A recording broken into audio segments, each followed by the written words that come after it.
И мы благодарны вам, дорогие учителя. Ինչ վիճակում է ռուսերենը Հայաստանում։ Դպրոցներում դասավանդման մակարդակը բավարար է, որ հայ աշակերտներն ազատ շփվեն բարեկամ երկրի լեզվով։ Երևանի Մոսկվայի տանը ամփոփվում են կրթական նախագծերը, որ Ռուսաստանի Արմավիր քաղաքի պետական մանկավարժական համալսարանն իրականացնում է Հայաստանում։ Պարգևատրում լավագույններին։ Хотим поблагодарить учителей как главных. Շնորհակալություն ենք հայտնում ուսուցիչներին։ И я не побоюсь этого слова. Չեմ վախենա ասել, նրանք աշխարհի ամենակարևոր մարդիկ են, որովհետև ուսուցչի մասնագիտությունը աշխարհի ամենամեծ գործն է։ Эта церемония символизирует признание вашего труда, таланта. 3 տարի շարունակ Արմավիրի պետական մանկավարժական համալսարանը իրականացնում է նախագծեր Հայաստանում։ Ուսուցիչներին մեթոդական աջակցություն ցուցաբերելու եւ ռուսական կրթության տարածման համար։ Это великий язык великих поэтов. Ռուսերենը մեծ պոետների լեզուն է՝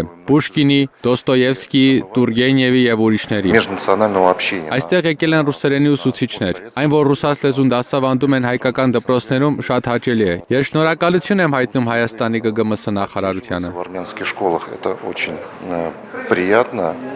Ռուսաստանի կրթության նախարարի տեղակալի խոսքով ռուսաց լեզվի մակարդակը հայկական դպրոցներում բավականին բարձր է։ Աշակերտներն առանց կաշկանդվելու խոսում են։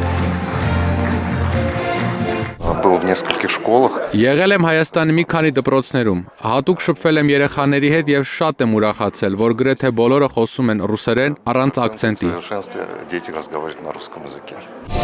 Հայաստանի տարբեր դպրոցներից 100-ից ավելի ուսուցիչներ են եկել Մոսկվայի տուն, որտեղ որոշում են ռուսերենի խթանման ծրագրերը շարունակվելու են։ Զարուհի Սահակյան, Հենրիկ Համազասպյան եւ Էլեն Յահինյան, Հայլուր։